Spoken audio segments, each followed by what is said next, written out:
Read my mind. Good afternoon. The meeting is called to order on behalf of the mayor in her absence. And I want to thank each of you for your service to the city and its citizens, for the service that you provide and the policies that you initiate and carry out. And at this time, I'm going to call on Mr. Lacy that if he would give us the invocation. Be happy to. Thanks, TJ. Dear Heavenly Father, thank you for this wonderful town of Montgomery, Texas, and thank you for all the wonderful things that you're doing through each one of us as we work through the year 2020. We ask you, Father, for knowledge and for the right words, and to do what's right in our hearts and for our community. God be with us throughout this election and throughout this evening's meeting. For us, in your name we pray. Amen. Amen. Amen.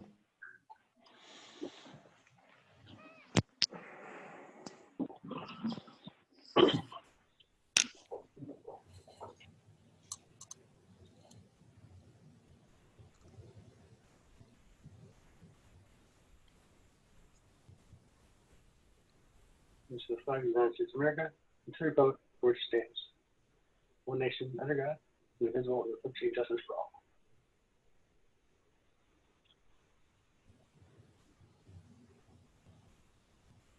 Honor the Texas flag. I pledge allegiance to thee, Texas, one state, under God, one and indivisible. Did the audio disappear there for a couple of seconds? I think it did. Okay. No cheat sheet. No cheat sheet. Yeah. I was looking for it. Oh, yes, we lost TJ. Looks like he's coming back. Hello. I don't know what happened. I don't either, TJ, but you're back. Okay. All right. I saw you in the waiting room. I think you snuck out. No, I didn't. I want to thank you, Kevin. I missed most of this prayer, but thank you anyway. We'll have the pledge of allegiance to the United States flag and the Texas flag. We already did that. We just did that. My goodness. Sorry. Okay. Well, we at the down to the Visitors and Citizens Forum. I don't think we have any comments that were received at this time. So if not, we'll move on down to the consent agenda. We did not. We didn't have anything? No, sir. Okay. At the consent agenda, number one, we have two items in the. Excuse me, TJ. I believe that Dr. Tom Kozak is on the line for Visitor Citizen Forum. He may not have sent in a request, but I know that I spoke to him earlier in the week about speaking both at P&Z and at City Council. Dr. Kozak, you're on mute now, but if you want to unmute, and this is the Visitor Citizens Forum time. Yes, I pretty much said what I had to at the planning meeting. I just want to attend and listen to hear what's going on, but thank you for the invite. Absolutely, thank you. I will listen quietly and mute myself. Call me if you need to, however. All right. Okay. Thank you, Dr. Kozak. So now we'll move to the consent agenda. We have two items. Let's say item number one. It's a matters related to the approval of minutes of the September 15, 2020 public hearing and special meeting and September 22nd, 2020 regular meeting. That's number one. And number two is consideration and possible action regarding an application by Sidney Haynes and business partner Damon Haynes, Playhouse Media LLC for a BG wine and beer retailer's permit for Wings Over Montgomery, located at 14335 Liberty Street, Montgomery. And we can take them together, or we'll separate them. For number one, there are matters related to the approval of the minutes of the September the 15th, 2020 public hearing and special meeting, and the September 22nd, 2020 regular meeting. Okay. TJ, I move to approve the minutes of the September 15th, 2020 public hearing and special meeting, and the September 22nd, 2020 regular meeting. Second. Okay, it is moved and second that we approve the minutes of the September 15th, 2020 public hearing and special meeting and September 22nd, 2020 regular meeting. Is there any discussion? No, fortunately not. Kevin was very eager to approve them. I'm sorry. Okay. If not, all those in favor of approving the minutes, say aye. Aye. Aye. Those opposed? The ayes have it. And so the motion carried that we approve the minutes of the September 15, 2020 public hearing and special meeting and September 22nd, 2020 regular meeting. Okay. The next one, item number 2 in the consent agenda is consideration and possible action regarding an application by Sidney Haynes and business partner Damon Haynes, Playhouse Media LLC for a BG wine and beer retailer's permit for Wings Over Montgomery, located at 14335 Liberty Street in Montgomery. I've got a question for Susan. Susan, protocol is, I know they submitted that the city has to approve it, then the 60-day notice? That's through TABC. We no longer have to do the public hearing. Okay. We but I guess changed my that question a couple of years ago. We'll approve this, assuming we approve this tonight, then they still have to post the 60-day notice? That is correct. They're in the pre-qualification stage right now. Okay, because I know they've been waiting a while to get their business open, so I was just curious. No other questions? Where are we on them actually getting open? Dave? October, what? Oh, They actually have we issued I believe last Wednesday, the certificate of occupancy. So they're not looking from us in terms of opening or anything else. Cool. Okay, so they can give away beer and wine until they get their license officially. Yes, sir. Okay. Yeah, and just as a note, they submitted this last week, so it was just in time for the meeting, so there hasn't been any delay. Okay, perfect. Well, based on that, I would like to make a motion that we accept the application by Cindy Haynes and business partner Damon Haynes, Playhouse Media LLC, for a BG wine and beer retailer's permit for Wings Over Montgomery, located at 14335 Liberty Street, Montgomery. Second. Okay. It is moved and second that we accept the application regarding by Sidney Haynes and business partner Damon Haynes, Playhouse Media LLC, for a BG wine and beer retailer permit for Wings Over Montgomery, located at 14335 Liberty Street, Montgomery. Can I ask who seconded the motion, please? It was a very popular second. I did one, and I think Kevin did. Becky. Okay. Thank you. We're racist. Okay. We're both into it. Okay. All those in favor of the motion, say aye. Aye. Aye. All those opposed? Okay, the ayes have it. The motion carried that we accept the application by Sidney Haynes and business partner Damon Haynes, Playhouse Media LLC, for a BG wine and beer retailer's permit for Wings Over Montgomery, located at 14335 Liberty Street, Montgomery. Thank you.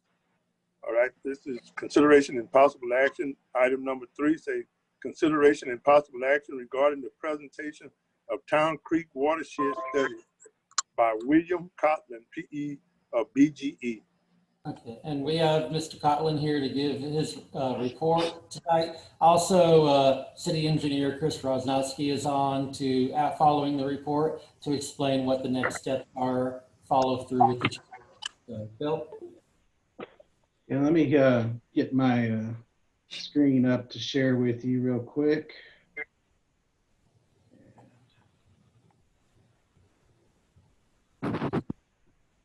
Always got to figure out this technology.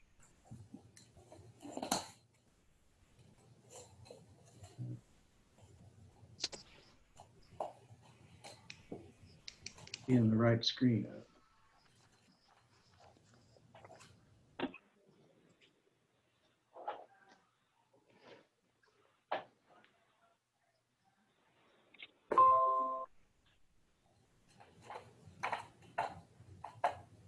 Here it is.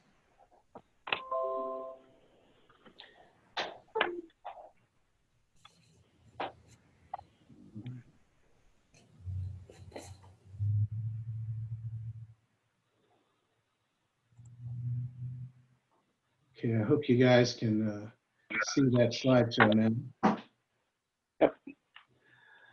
Well, good. Thanks for having me this evening. Richard told me to be quick, so I'll try to breeze through this and leave you guys a couple of minutes to ask questions if you have any at the end. This is the study area. We talked about this before, but just to remember, it's Town Creek basically from Buffalo Springs to Lone Star Parkway, and what we call Town Creek Tributary number 1, but it's also called Anders Branch from Town Creek back up to 1097. These are the drainage areas that drain into Town Creek. That's about 5 square miles. So that's a pretty big drainage area, which you guys are well familiar with the rapid flooding that comes down through that watershed there. And that's why it's a pretty big area that drains down to Buffalo Springs Drive there. And this is kind of a close-up of the area that we are particularly looking at. The stuff to the right there, you can see is Town Creek. I think your slides aren't going forward, Bill. What's that? At least I'm not seeing them. I'm still Yeah, on the we're first still on slide. the cover page. Oh, you're still on the cover page? Mhm. Oh, well, let me try this a different way. If you have more than one monitor, you might be sharing the other monitor. Yeah. Let's see.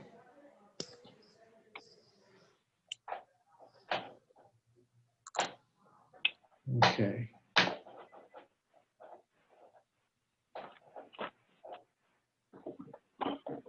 You guys are on the cover page. Let me see if I can make it go.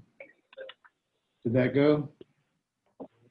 To page 2? Still says, nope. Oh. Well, I'm doing something wrong, I guess.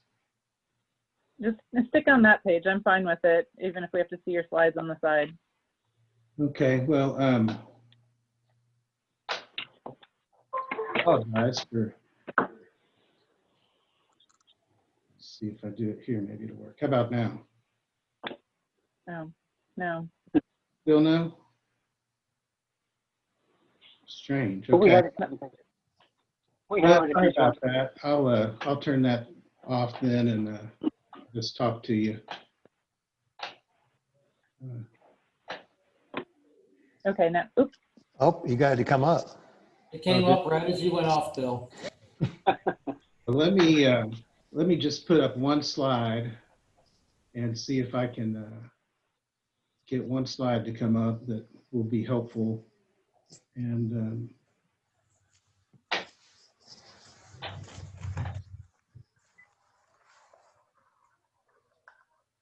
that's a good one.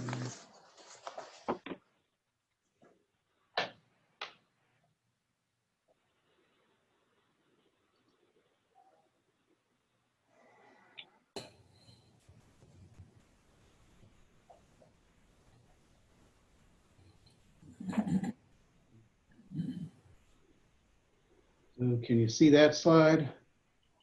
Yes. So that's a slide that just shows the floodplain of Town Creek as it goes from Buffalo Springs on the right over to, you can see Martin Luther King where it crosses all the way on the left-hand side and then begins to go up to the north. And let me try to give you the gist of our report without going through the slides. As I said, it's a fairly big drainage area. Mainly the purpose of our study was to look at flooding that was between 149 and Martin Luther King and a little bit up north of that inside the city limits, but to make sure that we didn't cause any damage downstream. So we studied all the way down to the Buffalo Springs Drive there. And we found a couple of things that are worth note. One is there's two 54-inch culverts crossing 149, and those culverts are constricting the flow. And you can kind of see on this drawing here where the creek looks wider on the left side of 149 than it does on the right side. Part of that is because of that.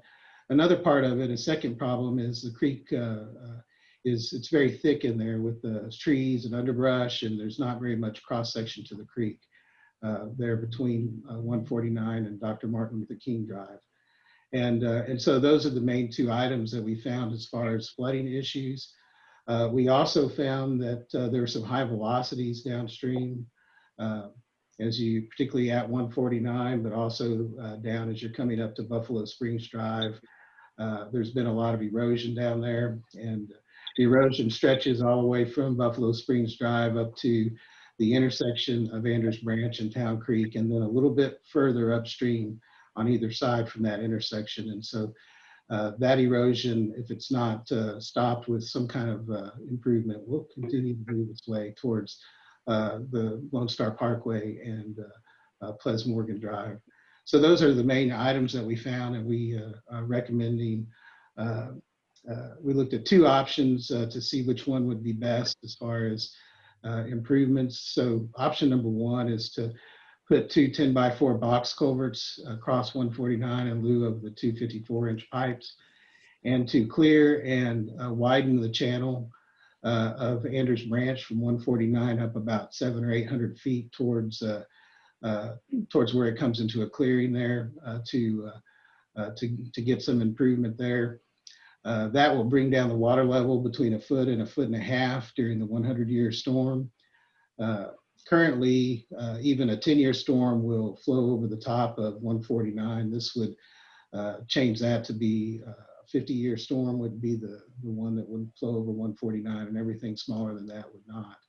But it would also lower the level of the flooding there, like I said, between 1 foot and 1.5 feet. Because of the reduction of storage, we would also need to do a detention pond, probably downstream of 149 or on the right in that area there, which is kind of close to the floodplain anyway. So hopefully we can find a site to do a detention pond in there. So those are the two or three main projects that we're recommending. We also looked as an alternative to do a bridge instead of box culverts crossing 149. And while that caused a little bit of improvement, particularly close to 149, it didn't really do enough improvement to justify the extra cost, in our opinion. So we're recommending the box culverts. Also in our recommendations, we mentioned doing some kind of structures to stop the erosion downstream, which may not really be a city project, that might be a developer project, and also to reevaluate the erosion control around the bridge at Buffalo Springs because of the excessive velocities there. So that's kind of the quick and dirty of the report. We're ready to send the report, or actually have the city send the report up to the grant agency to get their love it. Already have visited with Chris about it and got his comments on it. Any questions, anybody? Sorry about the slideshow. In the summary, you mentioned that there had been residential structures that have been impacted by flooding. It's my understanding that during the Tax Day, Memorial Day, and Hurricane Harvey related flooding, we didn't actually have homes that were damaged by flooding. It was very close for Miss Sneed's house in particular, which is right by 149, but there wasn't actually damaged homes within the city limits. So I'm wondering which homes you're referring to. Yeah, actually, that was a comment that Chris made as well. I think I misunderstood something Chris had said when we were meeting about it, and I remember actually back in previous floods having some of those homes that had gotten flooded and were elevated, but we're going to take all mention of flooding of homes out of the report before we send it up to the state. And I guess, you know, and I think I mentioned this the last time we spoke, you know, I have some pretty large concerns about the impact of increasing the velocity of the water upstream having an impact on the downstream property owners, generally speaking, whether it be the single property owner in between essentially Ples Morgan and the Buffalo Springs Bridge, and even the Waterstone and Buffalo Crossing landowners who will have the silt that results from increased velocity. Because I assume, I mean, I'm not a hydrologist, but I assume that the faster the water goes, the more debris it can carry. So, you know, given that, is faster, wider water the way to go? We looked at that, and in the study we found that by putting a detention pond along with the wider crossing of 149, that our actual flows did not increase either upstream or downstream. I think in the Atlas 14 one, the biggest flow increase was like 22 CFS out of, you know, like 2,200 CFS. So it was just a minor increase, but some of them actually decreased. So what we're recommending will not increase the volume of water going downstream. There is velocity currently, and there will continue to be velocity. Part of the reason the velocity is of the grade change, because it falls so quickly going down that way. And really a lot of that is related to the erosion situation, because when those canals were first built in there, they were built to be Lake Conroe level, which was about 20 feet below the natural stream flow line. And so basically that left a waterfall there at Buffalo Springs. And once the concrete washed out there, that waterfall has just kind of kept moving further and further upstream. Right. And so that's part of the reason there's so much velocity. But the improvements we're recommending won't increase the velocity. Right, but you're also doing the improvements based on a 100-year flood. And in the time that I've lived here, you know, we seem to have, you know, exponentially larger than 100-year floods with some regularity. So what kind of structures do we need to put in place to make sure that a 100-year structure isn't overtopped and or damaged the way that the outfall structure was damaged that was previously protecting Town Creek at the mouth of, you know, the outfall into Lake Conroe? So we didn't design the structures that are going to reduce the velocity as it goes downstream, or actually allow the water to step down.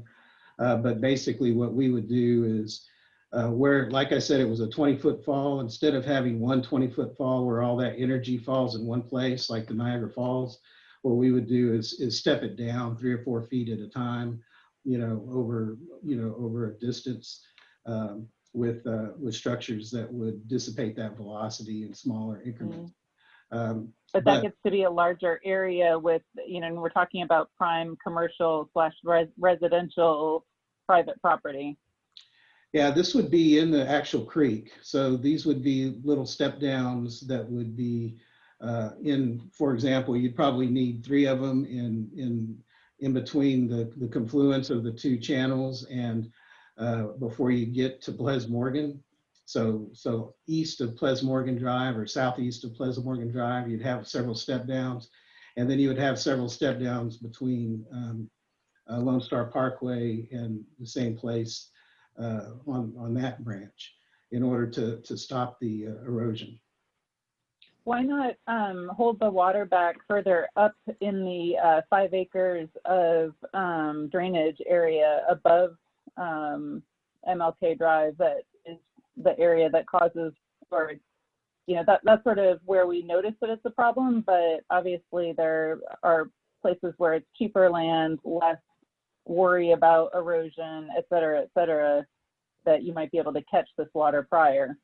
There's, we possibly could find a location on the west side of the channel to replace the storage, but we're basically trying to replace storage that is currently there around 149. So the further away from 149 that we get in providing that storage, the less impact it has.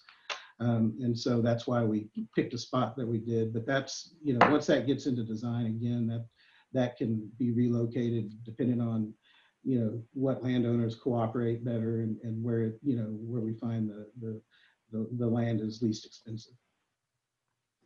A lot of the Go ahead. A lot of the areas, so where the pond is being proposed, and Bill, I think if you'll click on the slide on kind of the PowerPoint screen, it'll change to it. Okay, Let's see. let's see. There you go, that one, number 8. So where the pond's being proposed is right now a lot of floodplain, floodway that's not being used. Now, I think also where that can merge and morph is there's a unusable, from a development standpoint, behind, so where you see the pond on the screen, and I realize that I'm pointing to it and that doesn't do y'all any good. Where you see the proposed pond on the screen, between that and the existing pond, I don't think there's going to be a lot of usable space in there in terms of development, because there's an old well site, and there's also drainage easements that exist along the banks of that channel that can potentially be utilized to provide that. This pond is a 3-acre footprint based on what they have on it, so there's some workarounds that can be. It doesn't have to be that shape. It could Right. be this shape, and it could be round. It doesn't have to be square. So Chris, on that pond, if you do it there on that east side of there, 149, what effect will it have on that cemetery right there? So that's why so the pond itself, obviously we'll have to look at the final placement, but it'll likely be closer to the creek than up toward the cemetery. And the pond shouldn't have an effect. So what this, Bill, correct me if I'm wrong in kind of what y'all were proposing, but what this does is it acts as a way to essentially shock absorb the extra amount of water that's coming out. So the amount of water that goes under Ples Morgan isn't more than it is today. So there's more coming underneath 149 at a quicker rate because it's opened up. The pond is there to help absorb that buff, that kind of extra, and then the rest is released down to go under Ples Morgan at the rate that it is today. So we won't have, so I won't have a Sweetwater cemetery like Tammany underwater, right? Right. And we would only the area of the pond would be depressed from what it is today, and you should still see an improvement, of this whole area. Again, and kind of outside of this, when you think of the improvements that Philip has done downstream, Mr. Lefebvre, and also what Bill showed in his earlier presentations of how the actual water surface elevation versus what the floodplain maps show is very different because of what Philip has already done. And so it much more fits, that one.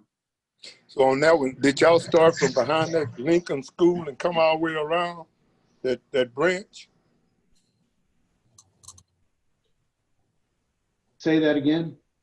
Did they start from behind Lincoln School on that branch and come all the way behind the Sneeds and the Shoemakers back into town, that drainage there? We studied back behind the Lincoln School and came all the way around in the study, but we're not recommending any improvements behind the school. All the improvements we're recommending are there between MLK and 149 on the south side of MLK. And one of the reasons is that so right now that steel pipe that is right there at MLK is not a restrictor. So the scenario is that with water getting out behind the Sneeds and the Shoemakers quicker, that it'll allow the area north of that to also see benefits from it as well. Now, we did see in in our study that with the improvements we did, as you go farther upstream, the decrease in the water level is less, but you're still having 3 or 4 inches of water level decreases you're getting north of MLK. Years ago, they used to clean all of that out, all the way around, and they still have water there. But. Hey, Bill, I had a couple of questions. Oh, I'm sorry. no, sorry, Randy, go ahead. I've been monopolizing. I'll answer. I'll ask them one at a time. Okay, the first one was, I guess it's a long report, but what you're saying is if we do this, first, I guess, recommendation, alternative 1, improvements, we'll still have water overtopping MLK with a 50-year flood or higher, which Rebecca says we have more and more of those. We'll still overflow 149 with a 50-year or higher. We're going to increase the velocity downstream for more erosion unless we spend more money downstream. And this is not on your study, but we're going to still run over 149 to propane tanks. So that's a lot of money to spend still having water overtopping our roads. Yeah, keep in mind that, you're lowering the water level by 1.5 feet. And so even though in some more infrequently it goes over the road, you're actually improving every storm, below that as well. And I'm not really sure, even when we put a bridge there, we only saw a couple of inches of difference. Right. And so I think that this is kind of like the best you can do with, without spending, actually just rebuilding the entire creek. That's what I thought. And actually raising, MLK and 149, because the elevation of the road would have to go up in order to keep the water below the road. Yeah, I went and looked at the pipe. Yeah, the road actually, the pipe's actually higher than their top road elevation. So that's a problem from day one. That's the problem with MLK is, you have a nice big pipe there, and the road where the pipe is plenty high, but as you come east from that point, the road dips way down, and that's where the water runs over the road is over in front of the school. It takes a shortcut, yeah. The second question was, I see, you use Atlas 14 data. Yes. Did you use all your data at the end of the report was from FEMA? Was that old data from 2008, or did FEMA have all the new mods that Lefebvre put in 2018 and all their numbers? All of our geometry was updated.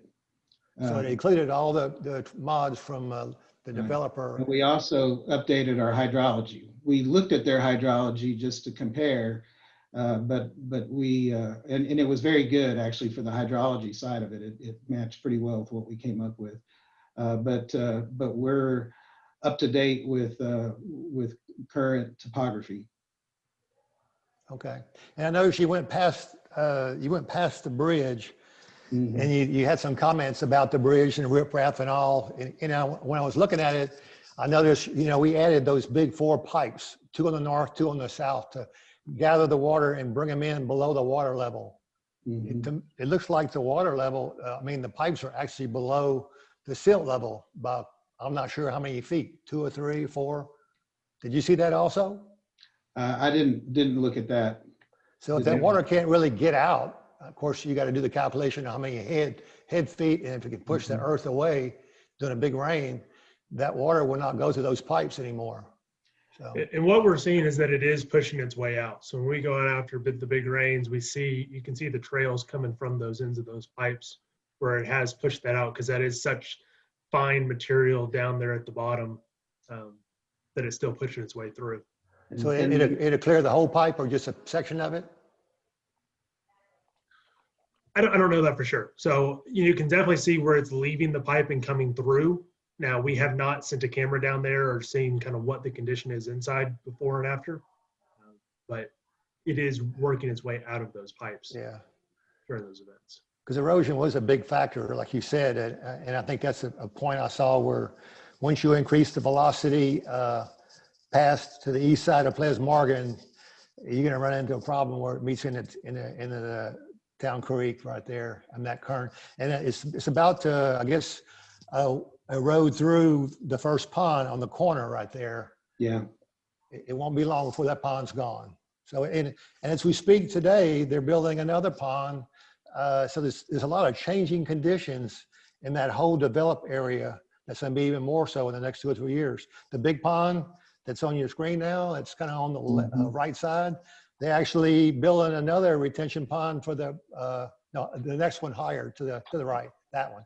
There's almost one half that size now, a little bit to the top of it now for the new, a little bit closer to the existing pond. They're expanding that pond that's there. Right, right.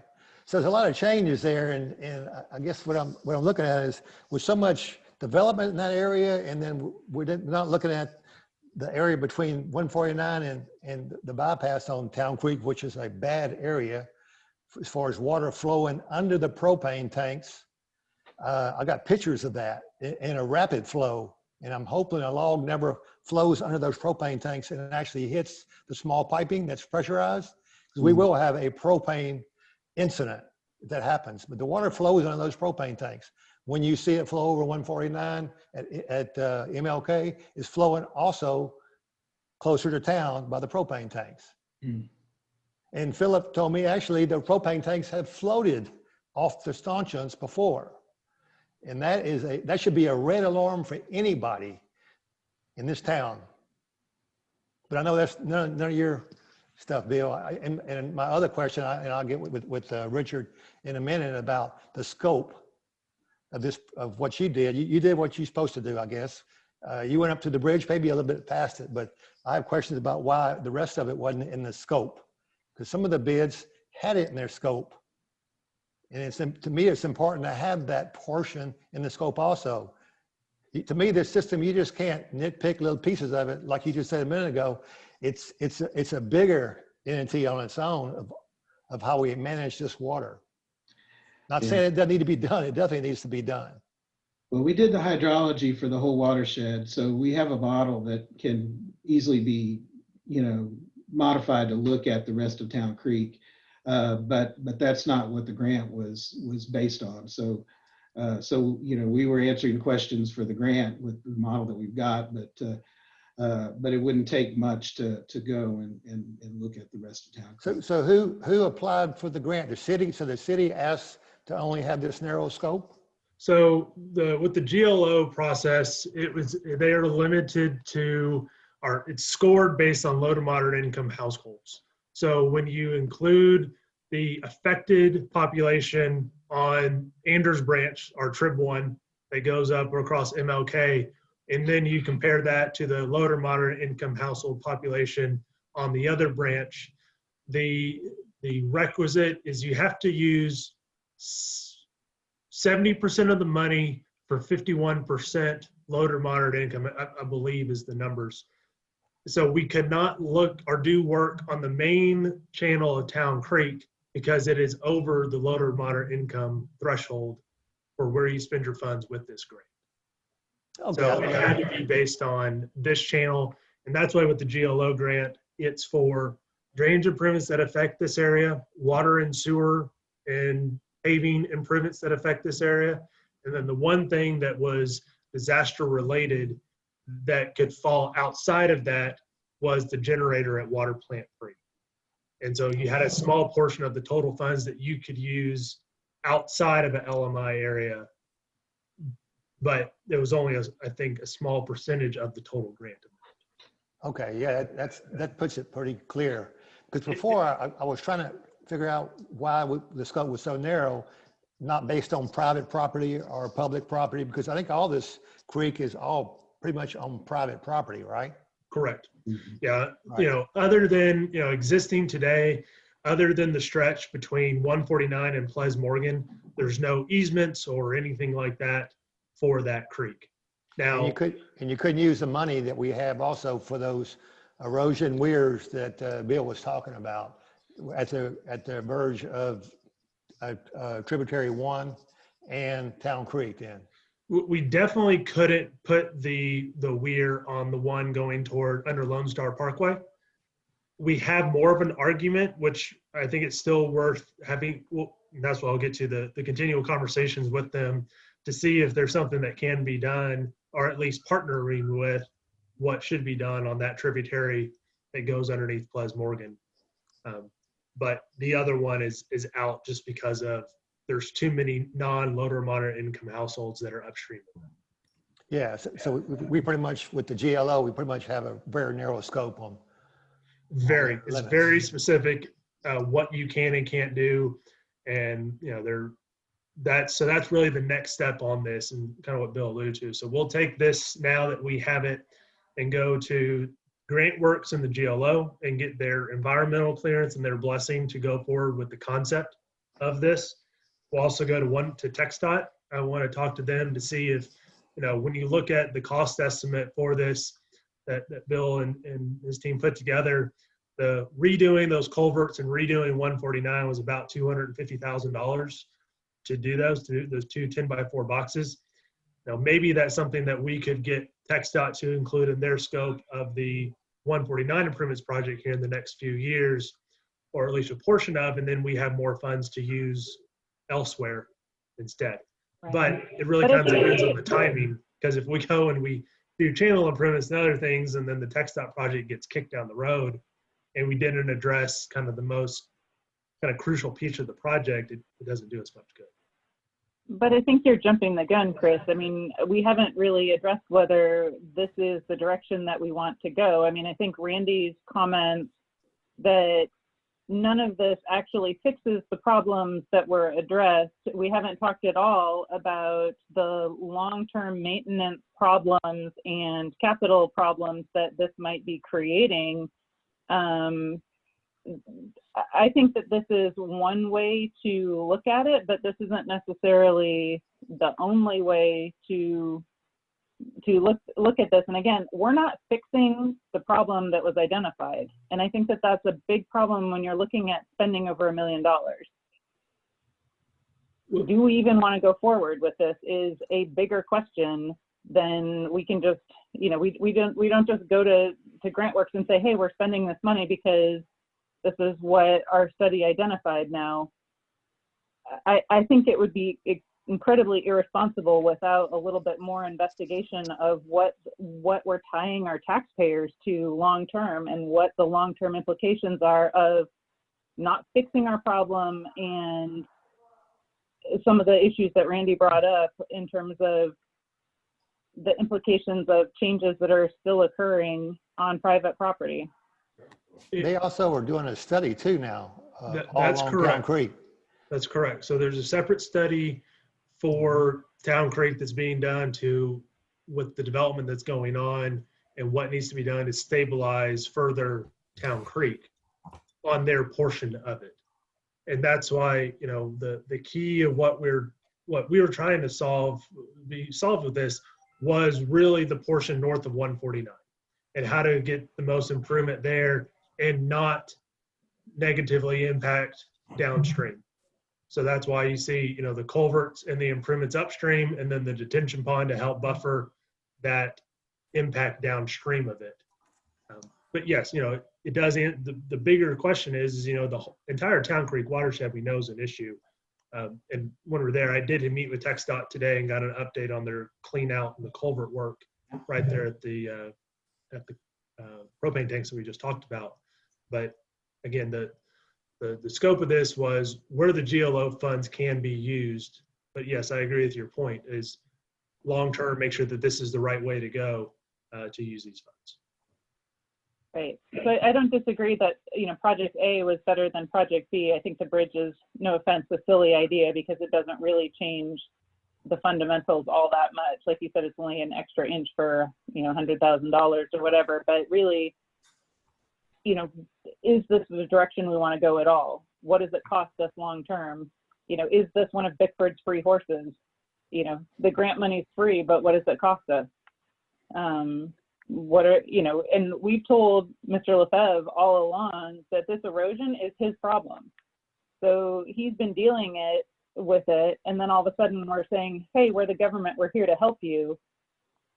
Is our solution actually going to make things better? And, you know, this is, I don't want to say that this is our fault because it's not, but we need to be cognizant of the fact that he's put something in motion because we told him that he had to fix it himself. And I think it's incumbent on us to not make things harder for him by imposing a solution that we want, given that he's already been working on a solution from the other angle. And I thought I think there's a lot of issues that we have to decide on before we go to the GLO and say, hey, well, we want to spend our money now. Right. And I thought that the plan originally was that once we got to this step here, which is good information from Bill's group, that we would meet maybe with some of the stakeholders and the community folks to, as a group, and look at the situation and put the proposal out there that you're looking at and look at what they're doing and see if we can make this thing mesh, short term and long term. And to clarify, the cost estimate we gave you did not include anything for erosion control on Mr. Lefebvre's property. It was only for the bridge and the channel improvements in the detention pond. Right, but if we have a detention pond, it's going to cost money to hold on to it. And, you know, all you have to do is look at his outfall structure and realize that, you know, nothing that you make lasts forever. So, especially when you're trying to hold back that angry water. And the reason for the bridge alternative that was put in there is the initial direction that we were given by GLO was that you couldn't do culvert work for this project and for these types of things. When we went back to kind of press the issue again with a different person, they said, oh, you can do culvert work as long as it doesn't change, as long as it's functionally dependent on the result. So essentially you can't get the result without doing the culvert. So that's why they had already started with the bridge, and we looked at it both ways because we got a different answer from them. Got it. Well, the culverts are so practical in terms of they're already there, and if it doesn't change the outcome all that much for the price, I mean, it seems so outrageous to, you know, rule them out as an option. Correct. And that was Are we under a time? As a taxpayer anyway, maybe not as an engineer, because I'm sure that a bridge would be great looking, but. Chris, are we under a timeline with the GLO? There is. So, you know, how the grant is written is you're supposed to utilize the funds essentially within a year from now, by the end of September. Now, with everything else that's been going on with COVID and everything else and the like, I think that it's very likely to request an extension on that time for it. And so that's, again, some of the follow-up that we want to get through. Once we talk tonight, kind of get everyone on the same page. And it sounds like we need a little bit more kind of critical thinking and long-term thinking on some of these items to look at that time extension to see how we can utilize it. I think for sure we have to engage the other stakeholders like Randy talked about. I mean, we can't do this as the government imposing this result on, you know, significant one single stakeholder who's going to be, you know, footing the bill alone for what decisions we make. And it also is dependent on, you know, the people that are along this channel, especially as Bill's showing, as, you know, what that red area is a cleared out, kind of cleaned out channel that's, I think, roughly twice as wide at the widest point, and 50% is, or 150% near the tail end. So, you know, there's a lot of people involved and a lot of property owners that have to get on board and be in agreement on how this looks at the end of the day, because it is a imposing project, because, you know, how it looks today and how it looks after is completely different. Is there a way to look at, go ahead. Is there a way, Chris, while we're hashing out all this stuff, to get it on TxDOT's work list to change those culverts? And then I don't know if they'll change them on their work list. So, I mean, we can definitely ask, and what we'll likely have to do is talk to them about, so let me back up a few steps. When they did the scope of the 149 improvements project, they were originally not proposing to change out the culverts at this location and make them any larger. A couple years ago, we pressed that issue with them and we said, please, you know, please, we look at this has issues. We're having flooding issues and the road is overtopping. And they said, well, our study says it's fine, therefore we're not going to change it. Now we have the study that shows elsewise that, hey, here's the issue. Here's what we found. This is a recent study, you know, it was completed, you know, last week. All the recent data, Atlas 14, everything's in it. Can you reevaluate to see if you really are standing by the fact that you don't need to change out the culverts at this point? So, because, you know, based on their last schedule for 149 improvements, I believe it was like a 2023, 2024 start date, or a bid date anyway. So, you know, we have a little bit of time but they're definitely a key player in this, because they would have to approve anything, whoever pays for it, work within their right of way. So you're saying right now it's not on their list though, right? That's correct. So we need to push it on their list, help them put it on their list. I agree. So kind of related to that, we met with them. So a couple council meetings ago, we asked about Town Creek and cleaning it out. TxDOT agreed to clean it out, said we'll be out there Tuesday. Never went out there. They went out there and realized that it couldn't get down and access to the creek. So we met with them. Mike and I met with them today. We let them know that the city owns property on the west side of the street where the sewer plant is. And so they're supposed to be now saying they'll show up first part of next week to clear it out, go down and clean out those culverts, as well as kind of clean out the channel or move debris from what they can reach with an excavator off the sides. So they're moving on the more maintenance items, but I don't think that they would consider these culvert replacements maintenance. Hey, Chris, it's Kevin. Quick question for you. Considering what we were talking about earlier, the fact that we haven't had any flooding with any of the major storms that have happened in the last 5 years, what's at risk if we say do nothing? So the do nothing risk is essentially you have what you have today. So it gets close, you're having more frequent overtoppings of 149. So, where Bill said it overtops in the less than the 10-year storm versus it overtops at the 50-year storm. So that's just your frequency of, again, design storm, computer model storms, how it works, that it gets overtopped and you have those issues. But again, nothing is happening that makes this worse right now in this area. So there's not development upstream. And if there is development upstream, they have to account for that. It just doesn't get appreciably better. Well, haven't we cleared the ditches and kind of cleaned up that whole area with the road work and then I guess the new sewer water line in that area? So it looks like it's got a lot of good drainage now within the last couple of years. Hadn't that improved now as far as upstream of this area, right? Bits and pieces. So, there definitely has been more when we talk about along the roadside ditches, along MOK, Baja, and that area. And one of the associated projects in the GLO funds is to do that on the opposite side of the street that didn't get done as part of the CDBG fund projects. And then, so if you remember a couple years, I guess it was after Harvey, that the Corps came in and did a lot of work of clean out of both this tributary of Town Creek and the one right there at the propane tanks. But again, there's a lot of debris that has accumulated over time. So there's definitely some clean out work that can be done. And maybe that's, the intermediate solution is, but again, it gets to kind of the point that y'all brought up of short versus long term. So as soon as we go in there, we acquire easements and start cleaning this out, is it something that long term the city is now committed to cleaning and being responsible for cleaning this out on an ongoing basis? And what is the cost of that to do? Right.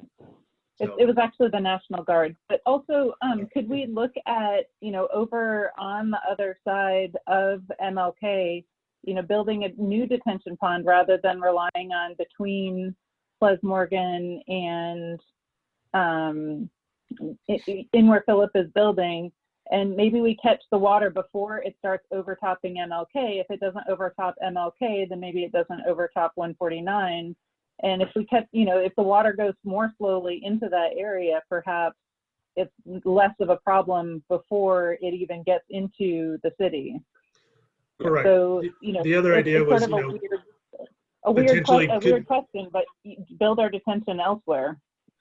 Correct. Essentially, reduce the amount that's making it to this point instead of trying to get it through this point and slow it down after. Yeah, like the Barker Cypress. Right. In Houston.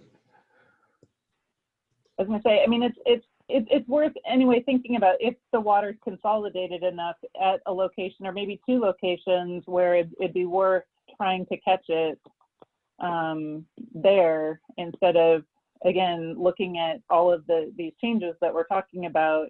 It might be cheaper to maintain than trying to have a really wide channel that's always clogged with debris because this huge rush of water is coming through, bringing the debris with it.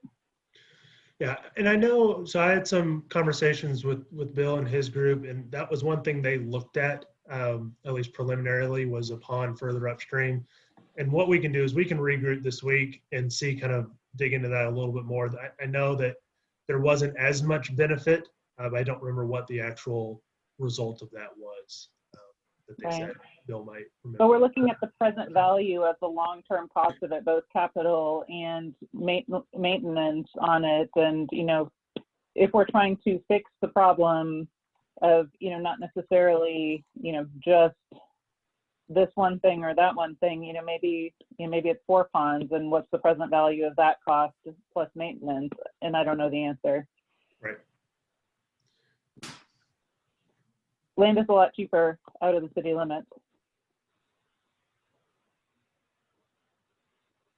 And I think it's going to be one of those weird grant things on that, Right. is spending money outside the limits. But Right. to your point, there is land between 149 heading north upstream that could be utilized potentially. Right. And again, you might have the biggest benefit to the residents if, you know, you're not having to clear land, if they're not having to have a big impact on their backyards, essentially, because you've, you know, slowed the water down and the quantity to a more manageable level, which has a beneficial impact further downstream as well. Right.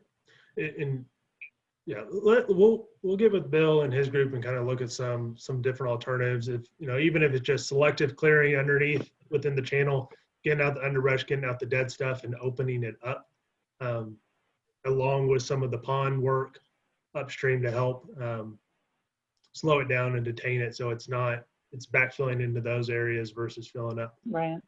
And it might be a combination of everyone's ideas or nobody's ideas. It might be a fifth idea. Right.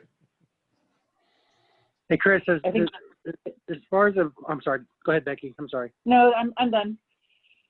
I was just going to ask, as far as the GLL and what this grant works, do these funds that have already been awarded to us, I guess, do they have to all go towards this project, or there's some other things, water projects in the city that we can use some of this for? And so you submitted an application that was based on, you had to put in general scopes of these projects to get it awarded. And then it's scored based on the type of work.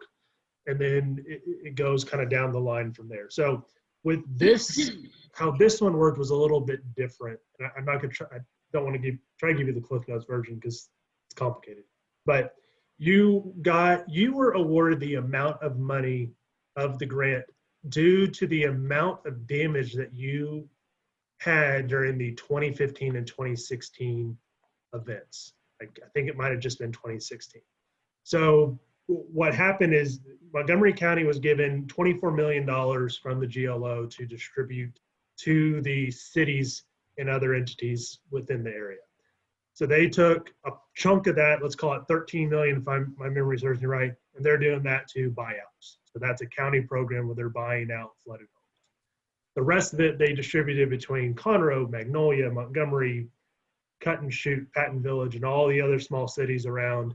And they scored it based on the population of those towns and the monetary value of the damages that was occurred. So since Montgomery at the time and still does, has a relatively small population, especially when you compare it to Conroe, and we had the bridge damage, which was a high cost, you scored very high, therefore you were given the $2.8 million allocation of those funds. So what it would take to change that is we would then have to go back and look into the criteria of what can apply. So again, the low to moderate income doesn't change. And the only 2 places in town that count as low to moderate income are this area. So Simonton, Lawson, Baja, MLK, Community Center Drive, this region. But then also they can count south of town by the Heritage Apartments as low to moderate income, because based on the door-to-door study they did, if I remember correctly, they also fit into the threshold. So what that then means is you could do projects on water, sewer, drainage down there, or you could do water, sewer, and drainage up here for those 2. So if we decide that instead of going forward with this $1 million project to do the work that's shown here, we instead, okay, let's do selective clearing. We're not going to do the culverts, and we're only going to do, half the size of the detention pond on a cheaper piece of property, because Bill does have land cost in his estimates, and it comes in at $500,000 instead, you can apply or request a change in scope essentially to use those funds elsewhere. Gotcha. Thank you for that explanation, by the way. And one thing that we will have to look at is so there's rules and stipulations about kind of penalties and scoring on future grants. So if you change it and you don't use, so like for, I think it's, if you leave more than 10% of the money unused, you then get a negative score on a future grant application if you decide to apply for it. And the money goes back to them? It would then, yes, I think, and I don't remember if it went straight back to the GLO or if it goes back to the county to reallocate. I want to say it skips the county and goes back to the GLO. But so they penalize you for raising your hand up and not spending the money, right? Pretty much. They do, because they want you to utilize the funds, which is, again, similar to the Baja CDBG grant. Is first bid came in low. Obviously, there's issues with that contractor, so they was able to do a phase 2. So you used up those funds, so you didn't have the leftover funds that would give you a future negative low score. Right. And we just did sewer projects up there before off MLK, right? We could use it for that probably. So, and that is, so in the GLO scope is essentially rehab of the sanitary sewer system of Lawson, Simonton, MLK, Baja, McGinnis, all that whole area. We had in there redoing the paving on McGinnis, which we got the county to do since then. So that one's, obviously we don't have to do that again. And then redoing ditches and culverts on the areas that didn't get touched with the last project. And then the third piece was the generator at Water Plant 3. So we had a list of other potential projects that we can look at to see if they better fit. But I think first thing is just nail down this one, see what the actual estimated cost is, and then get with the grant works folks and the GLO folks to say, okay, let's go forward with what we have that we agree upon. We think we're going to be short. Let's get through the bidding and get through getting contracts and things signed and get an extension on time to do something else in the future if we have some money left over. You couldn't go chlorine and liquid bleach with it, right? I don't, so it had to be tied creative. it had to be tied to a failure to function. And so we made the argument that there was power losses during those rain events. Therefore, that's a failure to function of the water plant. Therefore, to mitigate that, you had to do a generator. So, or automatic switch, yeah, like energy. I think when we had all the power outages we had on the north side, they killed the water plant every time. Of course, you got a generator for one well.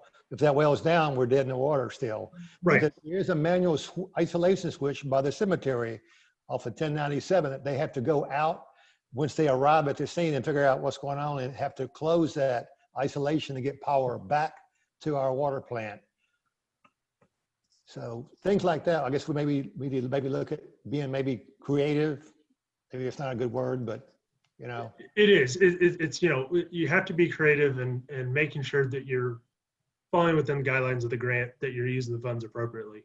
Yeah, it's something but you have to kind of think outside the box and to make sure you're meeting the rules. But either way, with the, since you already have all of the work on Simonton, Lawson, Community Center Drive, et cetera, there's scope to use a significant amount of money in an area that could for sure use those investments. So this is not the only way that we can use this money, or else we get penalized for future grant submissions. So I think that that's another, it's a weight off council's back in terms of we don't have to go spend all of our $1 million right here, or else we'll suffer later. Correct. And also, I try to keep in mind that there has been a lot of work done in this area. And so, we've gotten the water system majorly addressed. With this project, we'll get the sewer system and the drainage and things addressed. So, if, again, it makes more sense and doesn't cause more issues to maybe leave a few points off the table on the next one. The opportunities for grants, since a lot of them are based on the lower and moderate income areas, and we've done a lot of the addressing, it might be, years before we're ready for another grant type project that would fit this scope. But again, there's no reason to take negative points if we don't have to. But Right. also, Agreed. doesn't make How sense. much funds do we have left, Chris? So you haven't spent any. So it's a 2.3 or $2.8 million grant. We have all of it left? Right. So all the projects had to get started together. You couldn't separate out. They wanted them to essentially all the scope and everything to be defined, one contract for design to do it all. And so it's all been kind of waiting, get the drainage work done, get the study and the scope complete, and then everything can move forward. How much will the generator cost? That was roughly, I'm going off of memory, so I'll send a follow-up with the actual number, but I think it was roughly $400,000. Okay. Well, and that's just for well 4, correct? And the cooling tower? Correct. Well 4 and the cooling tower, I think, was the only things that weren't connected. I think the booster pumps in well 3 are already connected to the generator. So we have 2 generators there or just 1? 2 generators, because there's 2 electrical services, so 1 per electrical service. Okay, so we'll still have an option for well 3 or 4 on generator power. Correct. Okay. Correct. Thank you. Sure thing. So let me just kind of wrap up what we talked about. So what we'll do is we'll get with Bill and his team and staff and kind of go through some of these long-term costs and look at some alternatives. Really not, if we don't do the improvements of the culverts, therefore don't need the pond downstream, what more could be done upstream? So we'll get with Bill and staff and see what else we can come up with, at least to give some options.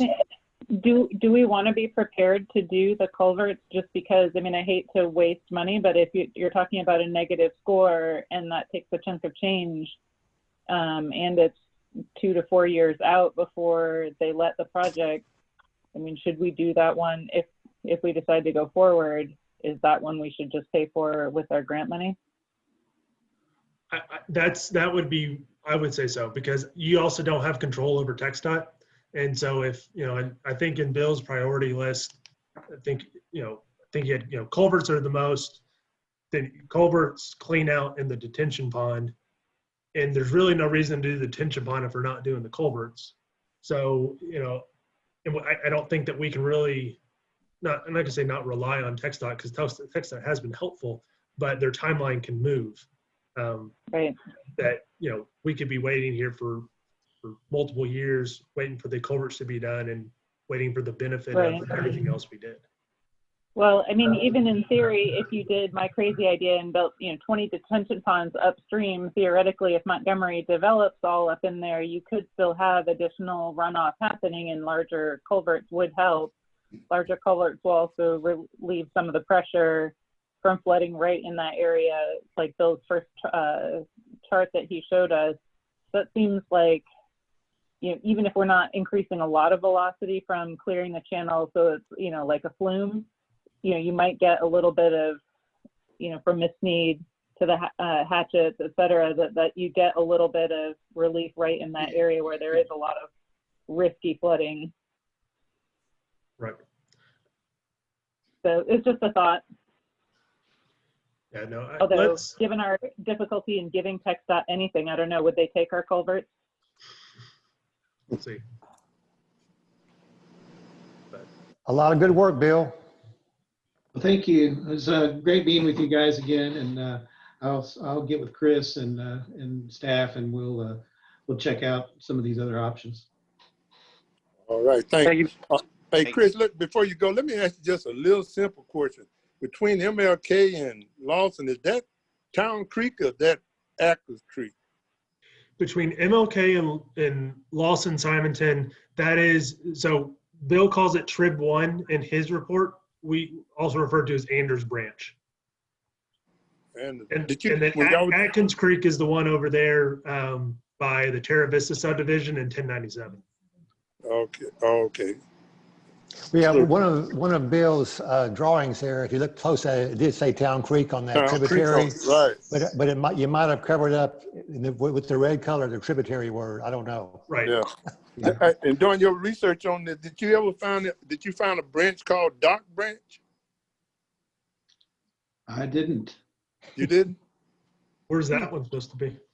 That was supposed to be that where you kept coming from that school. Oh. But that was his story. That's here, neither here nor there. Okay. All right. So going forward, what do we recommend to that you're going to have a take a restab at this and look at the long-term costs and the alternatives on this proposal? Correct. Richard? Yeah, I think we take the input that we received here tonight, and then as discussed here, Bill, Chris, staff, we circle back and take these comments and see how we can come back to council for a plan to move forward, and concurrently just check with the GLO to make sure we stay within the parameters that they will fund. Okay. So we don't have any action from the council. No, sir, we don't really need specific action for that, and so we can take the direction we received through the comments. Okay, thank you a lot. I see that the mayor is here, and we're at item 4, and I'm going to relinquish it and turn it over to our mayor. Thank you so much. Sorry, I'm sliding on in. No problem. Okay. Number 4. It's all right. Item number 4 on your agenda. Consideration and possible action regarding approval of construction plans for Hills of Town Creek, Section 4. All right. Okay, yeah, the construction plans, that they've been reviewed, approved by the city engineer. The plans and the engineer's memo are attached. Recommendation, for the construction plans to approve as submitted, contingent on the developer providing plans for the proposed, amenity park to include perimeter fencing or, and an executed detention pond maintenance agreement prior to the city's acceptance of the infrastructure and issuance of any building permits for the homes. The engineer's memo, as stated, is attached, and the engineer is here if you have any questions on that. And this plat looks familiar. We've recently approved this within the last couple months. So you've approved their preliminary plat, correct? They have not done the final plat yet. Okay. And Chris, where the drainage is going across the new street, I guess Colby's Way. Correct. Today it's probably a 15 to 20 foot wide, 3 foot deep gully running right through there. Correct. So what you're proposing to have a 20-foot easement on the first leg until it runs across Colby, and you'll go under Colby, and then are you going into a 24-inch pipe? So there's an existing, let me find it, hold on one second. It says 24-inch 60-inch. So there's two, what they're proposing is, so the pipe that's there today will remain and it will serve what it's serving. To serve this section, they'll put in an adjacent 24-inch pipe to go into the same pond that'll serve Colby's Way. Okay. And, So- and to answer your first question, yes. So they have a good amount of regrading to do based on the updated sizing of that swale. So it's smaller, obviously getting from the back where Emma's Way is to the street. And then since it's also the overflow for Colby's Way, it's larger on that side. So that would be the east side of Colby's Way. So the first leg will be, I guess, the drainage easement, and then it'll go in after it crosses the street, it'll go into a pipe or under the street, all the way into the pond. So what if the pipe, let's say, is a restrictor, it can't handle the water flow? Will the water, I guess, just run down the street, Colby Way? It's not. Or So run there's in an open drain? The pipe goes all the way from Emma's Way to the 60-inch pipe, goes all the way from Emma's Way to the pond. And then there's a swale on top of that, all the way from Emma's Way to the pond. Okay. And then it crosses the street over the street and then keeps on going across. Oh, it flows across the street. Okay. That's correct. In the extreme event. So that is, over when that 60-inch pipe is full, that's its flow path to get to the pond instead of between homes, et cetera. Okay, good. Yeah, I mean, you can do your calculations, but you know how Mother Nature is, right? Right. So some of the other things, and so since the last time you saw this, let me just point out a few changes. So when you're looking at the plat itself, so they originally did not have the pocket park, which was a comment on the preliminary plat stage. So that has been added, and they have a sidewalk access to it that's part of the same property. So it's not, the sidewalk is not on private property, it's on the HOA property. The comment from P&Z was obviously that they have plans for that park prior to accepting it, so it isn't just a grassy field, as well as give a detail on the fencing and how they'll control people for not just walking into the neighbor's yards. Yeah, I noticed the drainage easement is also to be maintained by the HOA. Do we need to be sure they agree to that also, or have they already agreed to that? They essentially have already agreed to that. And it's only on that back lot one. So the normal pipes and the drainage through the street and the pipe going into the pond would be public. But these that just serve the back lots of the homes, there's a private swale and a private easement. So we did the same thing within Villas and Mia Lago, that it shouldn't be the city's responsibility for private site drainage from these individual lots going and having to go into people's backyards to make sure it's clear. So that would be on the HOA. Right. So the other changes is if you're going up Emma's Way, right past the apartments, the big group of trees that's there on your east side, that was originally in the back lots of lot 26 and 27. They have since carved that out to make it a separate reserve as well, so it'll always remain an open space. And then other than that, it's the same. Design is pretty straightforward. We did have them keep the water line larger up until it gets to the end of the cul-de-sac by the future water plant site. So that way it could be tied into in the future. Other than that, there's really not much to note.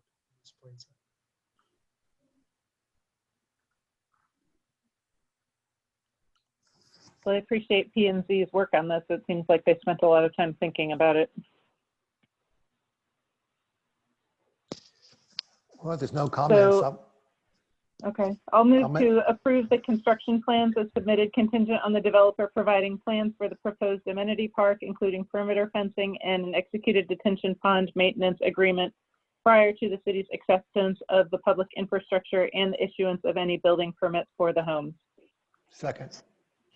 It's been moved and seconded. Sorry, my computer screen is, there we go. It's been moved and seconded that we approve the construction. How about we just do this? My computer's locked down. It has been moved and seconded that we approve this per the motion as presented. Well, with Becky's, sorry y'all, my computer's going crazy, so I can't even see what she wrote. But approve the construction plan as submitted contingent on the developer providing plans for the proposed amenity park, including perimeter fencing and executed detention pond maintenance agreement prior to the city's acceptance of the public infrastructure and the insurance of any building permits for the homes. This motion is debatable, amendable, requires majority of vote. It's open for discussion. All those approving per the reading say aye. Aye. Those opposed say no. The ayes have it, the motion carries. We will approve per the reading. All right, next item of business on your agenda. Item number 5, consideration of possible action regarding the approval of certificate of substantial completion, certificate of acceptance and completion of the 1-year warranty period for the 18-inch gravity sanitary sewer line extension phase 2 project. Okay.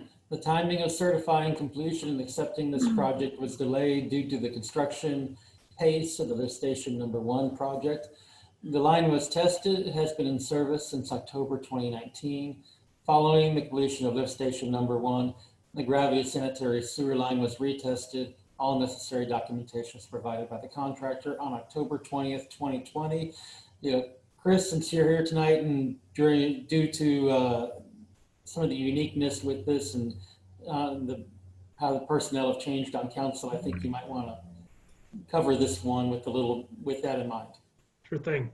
So what this project is for the lifts. It was actually Montgomery Shops funded this project to put in and relocate the lift station to the sewer plant instead of on the current Chick-fil-A parking lot that's there today. So they put up the funds to extend these lines. It was done in 2 phases. So one phase was completed, and then the second phase was to tie in to the existing system, and it was done separate based on the timing of the rest of the project, so the rest of the development can move forward while this project was done.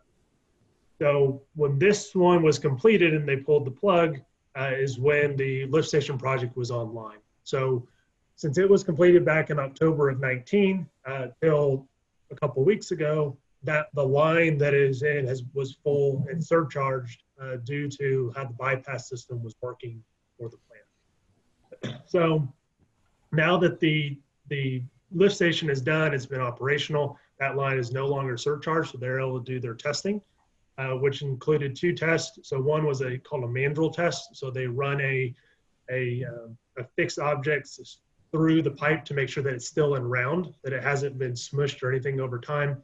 One of the concerns that was brought up with this line regarding Chick-fil-A was the retaining wall and things like that near the location of this line. And so that was done, close to a year ago now, that at least that retaining wall portion has gone in, and the mandrel test passed. So there's no issues with any changing of the shape of the pipe from forces outside. And then also they did a pressure test to make sure that it could hold pressure and wasn't leaking, and it passed both. Those tests are typically done immediately after construction. So it would have been done a year ago, but since it was full, they had to delay it until now to do that test. So that's why it's a little bit different, and we're recommending both substantial completion, which is dated back in October of 2019, acceptance of the infrastructure, so saying that you agree and you pay the final pay estimate, as well as ending the 1-year warranty period. Since essentially we've gotten the 1-year warranty period as it's been in use, and we wouldn't have normally done this testing at the 1 year, we would have done it a year ago, but since the lift station project was held up, it was not done. Is this the line that a couple of meetings ago, you said that they covered up a manhole in the parking lot? I think I saw it across from the Chick-fil-A driveway. Correct. They're working in it, they're actually going in it. Correct. So they opened it up, or they raised it, resealed it, and that's after it was resealed is when it was pressure tested to make sure it was sealed up. But I noticed it wasn't on the butt list. I guess there's no more of those, right? So the manhole was covered up. So the punch list that was on here was the punches for this contractor. The manhole was covered up by the site contractor, unrelated to this project. So it wasn't on this contractor's punch list to raise. The site contractor raised the manhole, and then this contractor tested it after that work was done. So it's been in service for, what, a couple of months now? Well, it's been in service since October of 19. Okay. Oh, you're using it for the bypass? Correct. Okay. Thank you. So that date, Right, Chris, it was like, change that date, we have October 20th on it, 2020. Correct. So the substantially complete was October 25th, 2019. And then the time that they're actually able to do the final testing and bills paid and as-built drawings was October 2nd of 2020. So a whole year lapsed between being substantially complete and being able to actually close it out due to the lift station contractor having the line surcharged.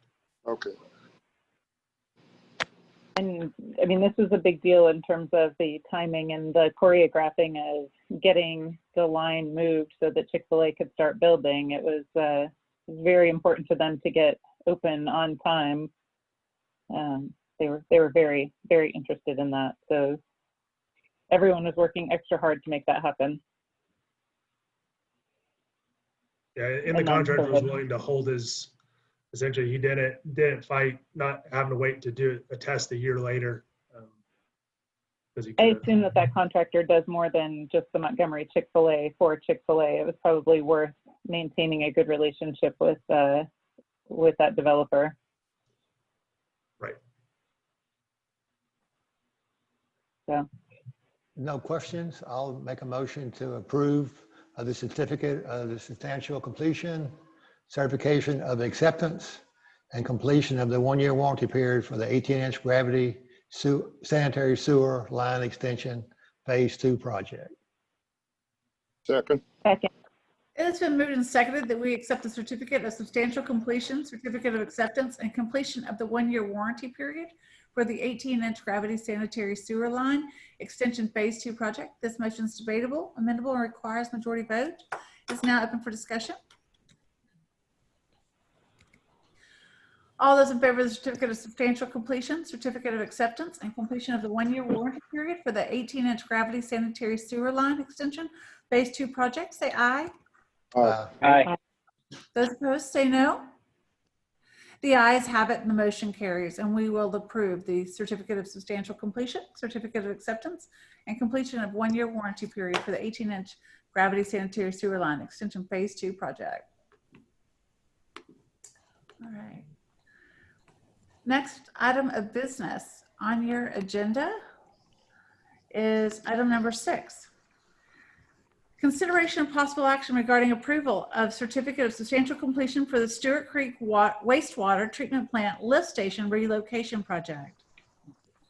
The startup for this was held on September 3rd, 2020, and Jones Carter deemed the facility fully operational September 17, 2020. Approving the certificate of substantial completion will give an official end date for this construction work, which is needed to make a final determination on liquidated damages, and also provides a starting date for the contractor's warranty period. And city engineer is, of course, here for this as well. Chris, what do you have to add?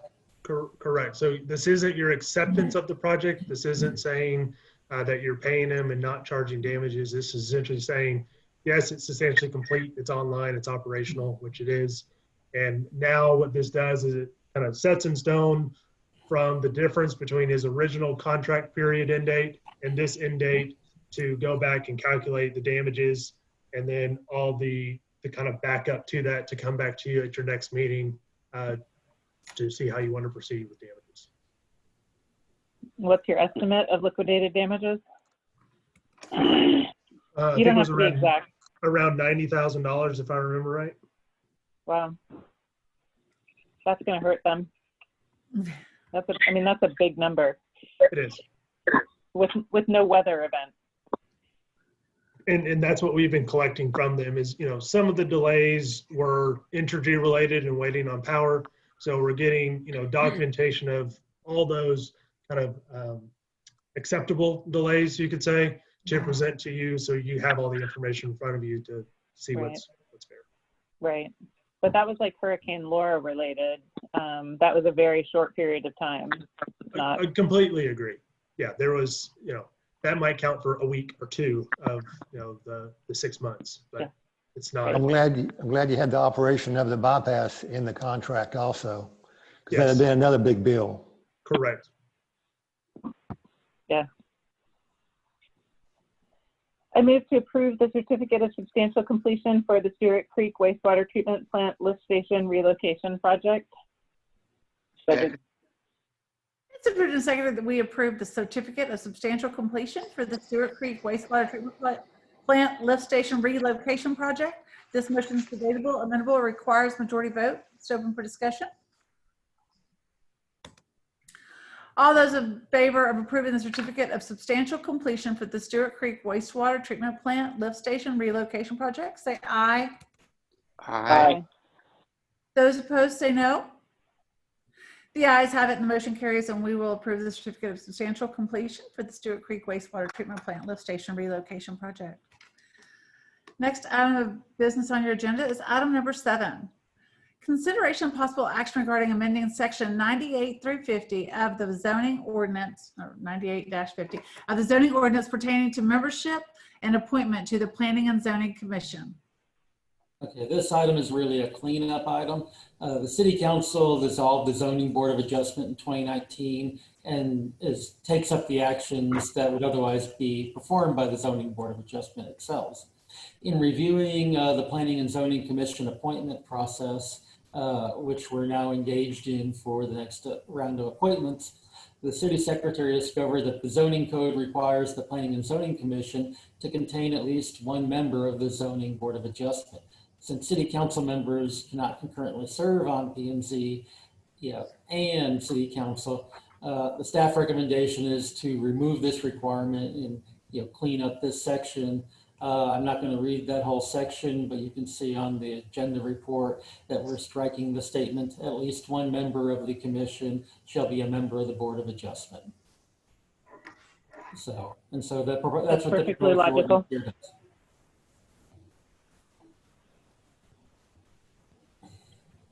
I move to strike the sentence, at least one member of the commission shall be a member of the board adjustment from section 98-50. Second. It's been moved and seconded that we strike the sentence, at least one member of the commission shall be a member of the Board of Adjustment from section 98-50 of the zoning ordinance. This motion is debatable, amendable, and requires majority vote. It is open for discussion. And are we also adopting the ordinance? Is that a question or an instruction? Well, it's a question. Yeah, really both. Can we do I both? never presumed to instruct council. And my motion also includes a subsection that we are adopting a new ordinance without said offensive clause.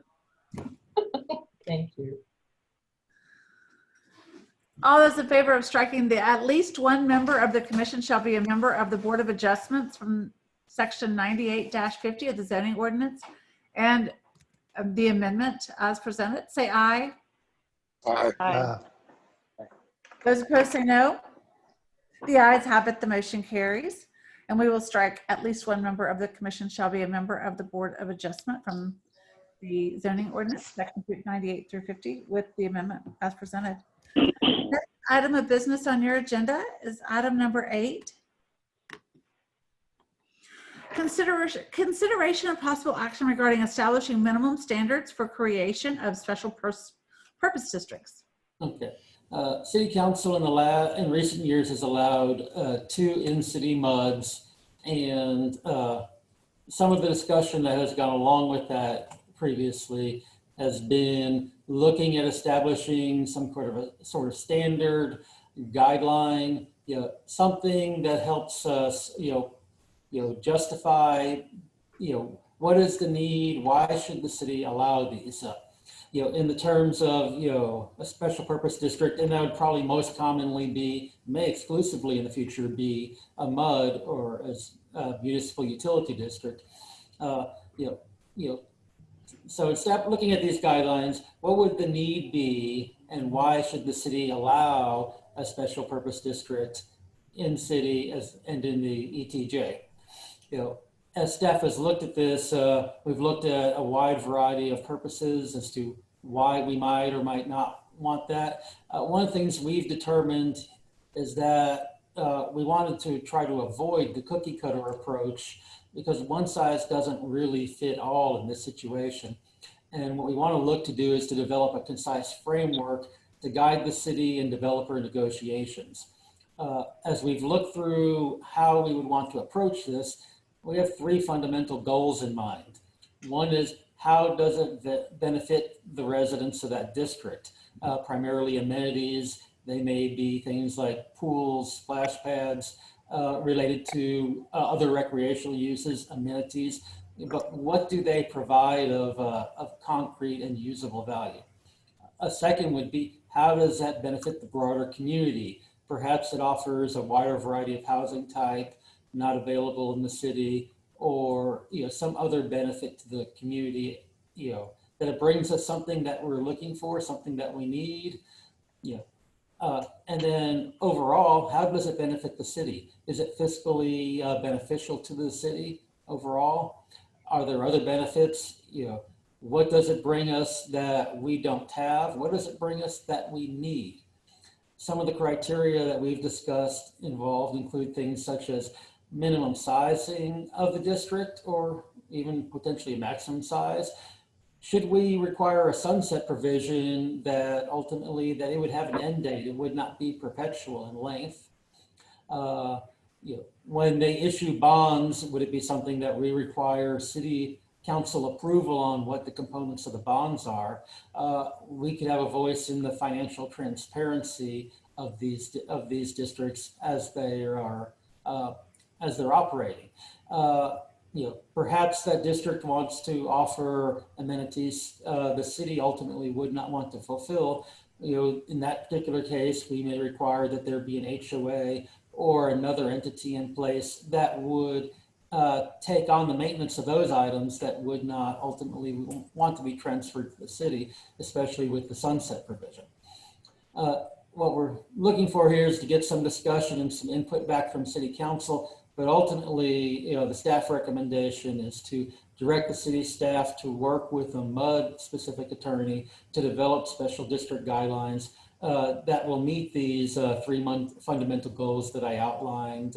How does it benefit the district residents? How does it benefit the broader community? How does it benefit the city overall? And to bring these back to council, into helping formulate them in a final workable form. I think one of the long-term benefits of this is that as new developers come forward in the future and will want to have a special purpose district in place, by having guidelines along these lines, formally in place, they know we're serious about working with those districts, but they also know we have serious expectations of that they need to bring something to the table that will be beneficial to the city, to the residents of that district as well. And one of the reasons to work with a MUD-specific attorney is those are the people that would be engaged by those developers. We want to make sure we're working with them from the beginning in that line of thought. Essentially, it might cost a couple, might cost hundreds or a couple $1,000s extra with the different attorney to bring that in and then coordinate that through with our attorney.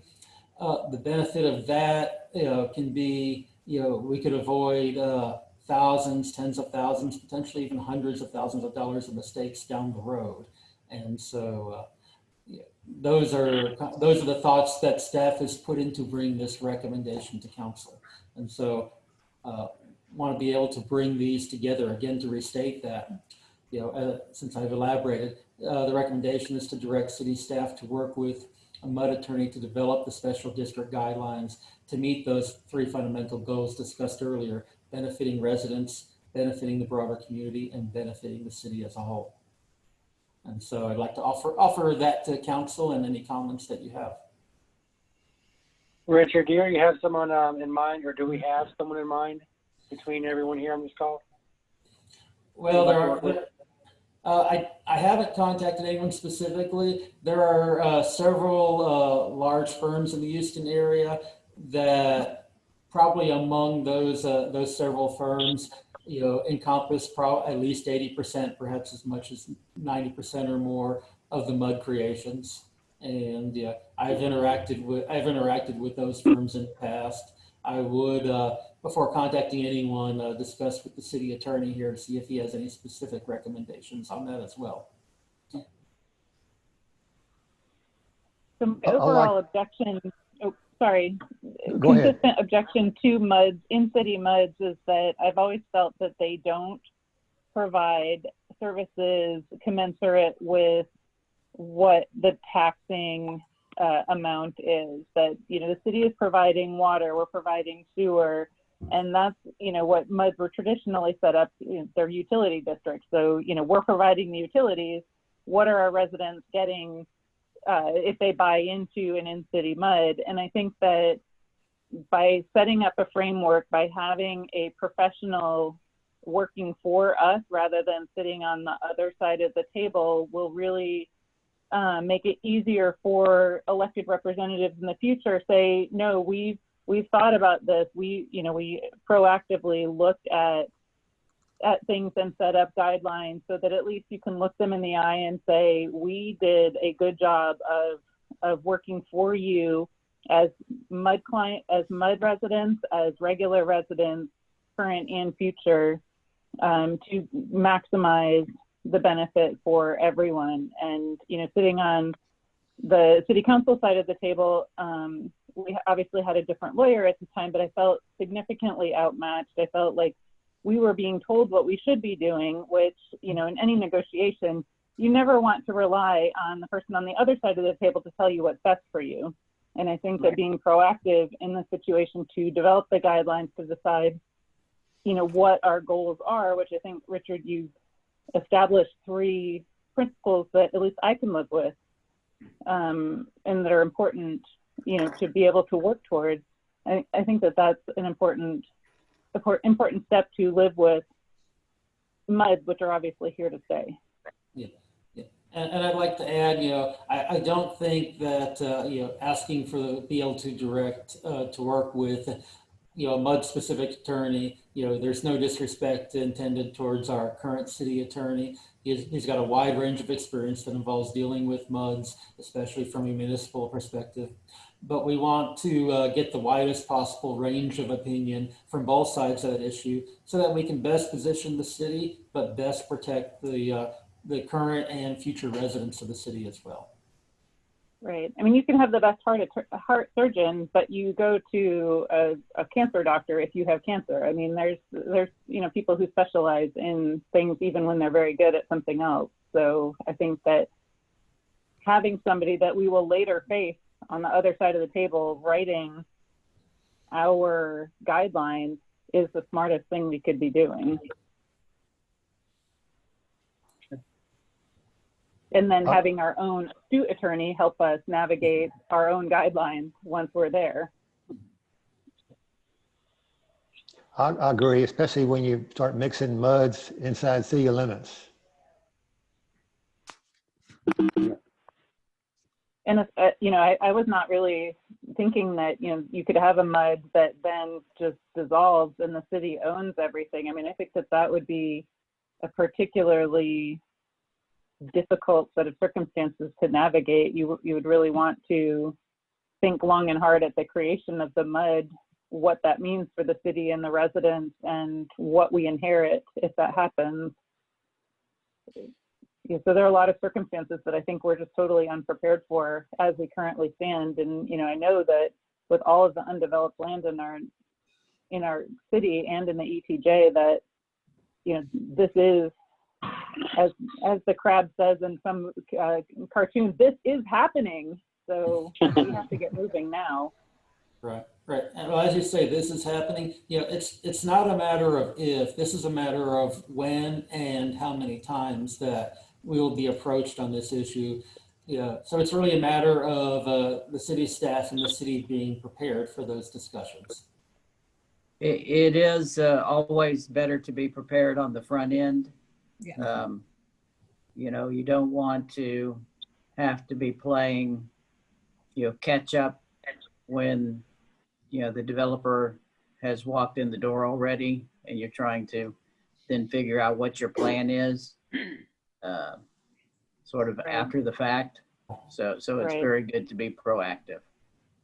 To some extent, we also need to figure out what we've already given away and where our pressure points are for the MUDs that we've already agreed to, like where we still have negotiating points. Because, I've heard at least one of them say that they can do whatever they want. And I wasn't aware that we had given that away already. And I'm sure we haven't, but I'd like to know where in that process we have our power still. And, that should be laid out in ordinance or a series of ordinances that both developers and residents understand. And nowadays, it's actually very common to enter into development agreements that lay out some very detailed specifics of what the MUD is responsible for in the long term. And I think that that's probably better. And it sort of sounds onerous that, we're trying to prevent things from happening. And, I'm not suggesting that. I think it makes for a better partnership if everyone understands, who's doing what and what the terms are. It leads to fewer misunderstandings later and less hurt feelings. Right. It's not a matter of preventing as much as a matter of planning. I've been in situations where cities, sort of took a no growth stance, if you will, and, just adopted the thought that, okay, we're not going to build roads, we're not going to build sewers, we're not going to build anything and people won't come. Well, people still come.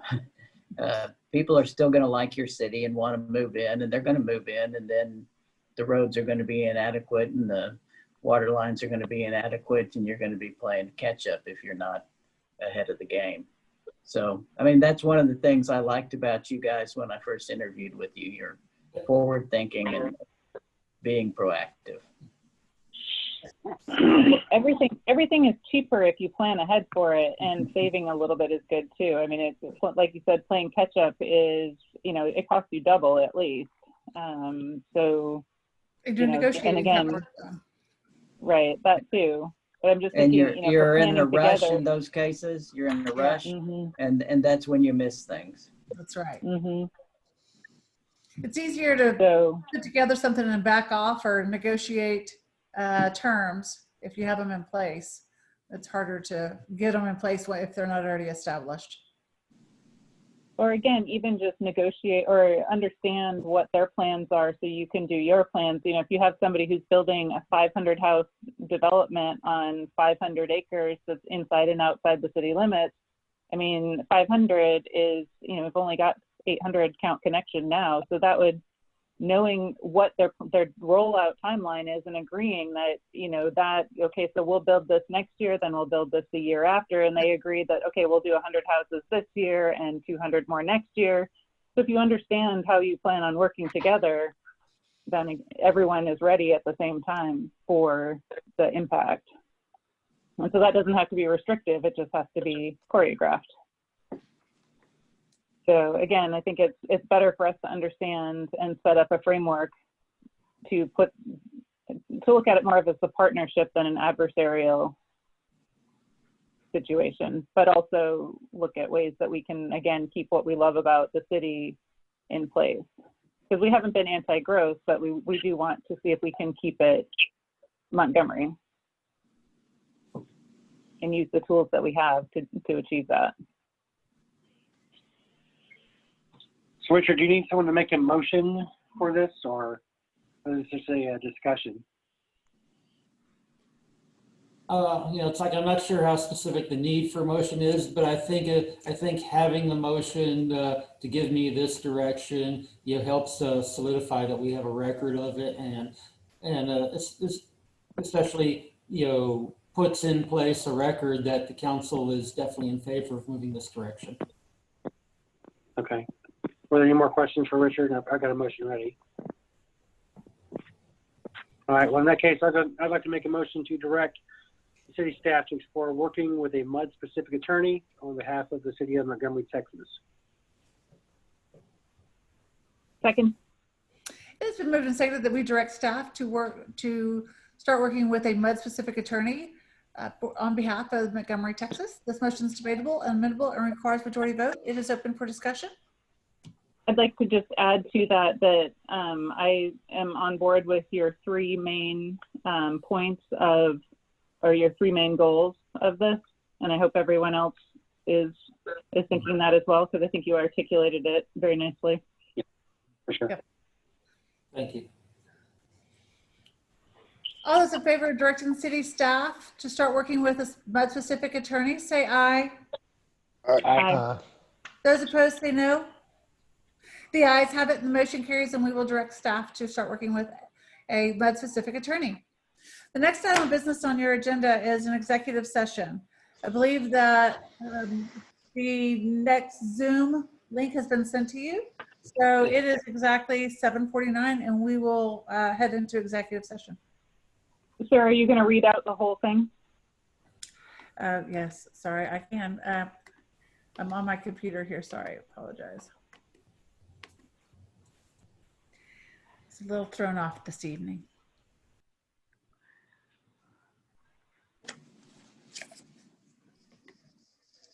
Do you need me to? If you want me to, I can read. I can do, yeah, or TJ is ready.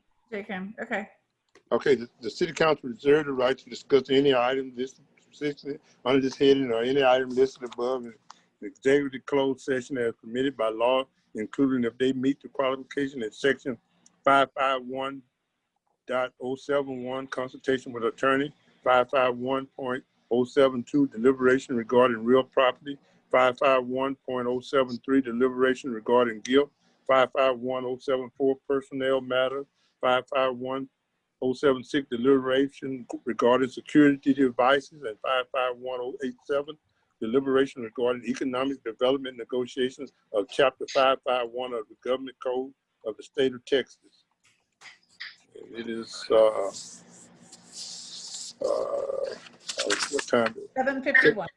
7:51. We're joined into closed section as authorized by the Texas Open Meeting Act, Chapter 551 of the Government Code, in accordance with the attorney contained in the following: Section 551.071, consultation with attorney; 551.072, deliberation regarding real property; and Section 551.074, personnel matters concerning the city administration performance review.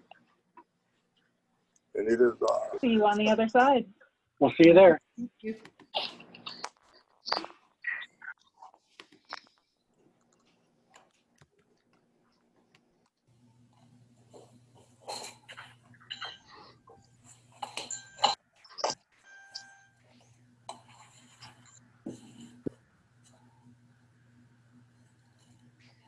I thought I got left out in the dark.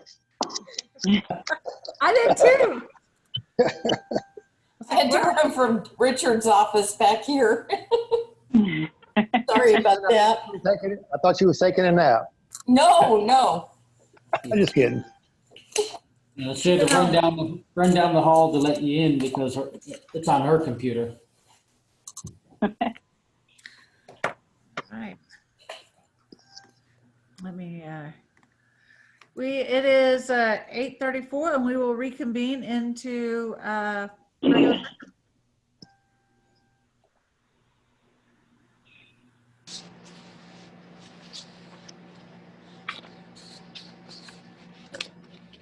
Are you going to list the? Yeah, I'm opening it. Sorry. Oh, okay. That's all right. I just wanted to make sure I wasn't jumping the gun. And I've got all council members back in present.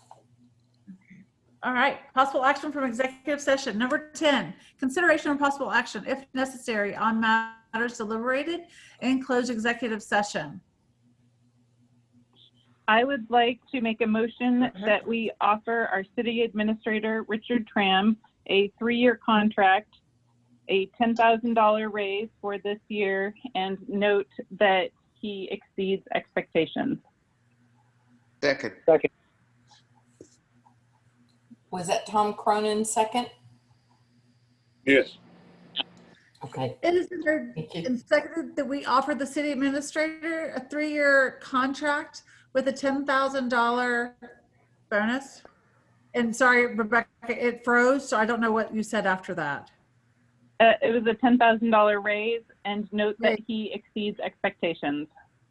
Raise and note that he exceeds expectations. This motion is debatable, amendable, and requires majority vote. It's open for discussion. All those in favor of offering the city administrator a 3-year contract with the $10,000 raise, shall he exceed expectations? Is that right? As long as he does? Yes, Say aye. He does. Aye. Aye. Those opposed say no. The ayes have it. The motion carries, and we will offer that city administrator a 3-year contract with a $10,000 raise and expect him to meet and exceed our expectations. Congratulations, Richard, and thank you. Yeah, you're stuck. Thank you. I very much appreciate it. You'll get the fine print in the mail later. That's why I required the engineers to submit everything in 12-point font, so I didn't have to read too little. Asterisk. All right. So council inquiry pursuant. Is there anything this evening? I don't need to read it if there's not. Yeah, I had a couple of old ones. Richard, I guess back in August, I think I asked about energy and isolation, where they're at on their engineering on the north side. Just a follow up with. We have a meeting on the 21st with energy with Mike McElroy, and the mayor will be sitting in on that one as well. Entergy, the local area contact that we've had retired. And so someone from the eastern part of the county, as well as I think Liberty, St. Jacinto counties, is covering that area until a new person is appointed. The woman who's in that replacement position is someone I've previously worked with in the past, and so she's bringing a couple other contacts from Energy into that meeting to give us a complete update. Great. And the Yep. other one was Center Point. If you were following up, if they were actually supplying gas to Waterstone through Buffalo Springs or not? And I've not been able to track down confirmation, but I'll go back after that one and then I'll follow up with you during the month. And the last one was for our next meeting, when you do your report, is there a way maybe to, I know we cut the roads maintenance back quite a bit last year because limited budget and all we needed to do. Do we have a road plan for now and in the future? Do we have like maybe a 5-year running plan or something like that? I mean, I'm not sure if you can look at it with Mike or whoever, that we have something down the road that we plan that we're working on. My connection there skipped during part of what you said. Were you talking about plans on roads? Oh, yeah, road maintenance plan. Yeah, Yes, maybe there are plans in place, and we'll be, probably the next couple of months, we'll be bringing that to council. One of the things we need to be able to make sure we can do is, in the past, it's been contracted through Precinct 1. We have a new incoming commissioner pending the election, so we'll need to make sure we can continue to operate under the same arrangement with the new commissioner. Okay, great. Well, it also included a lot of the cracks we had. We had a rough summer. A lot of our roads that we repaired or overlaid a few years back, they cracked bad, so that they need some temporary Band-Aid as far as what your crews can actually do in-house.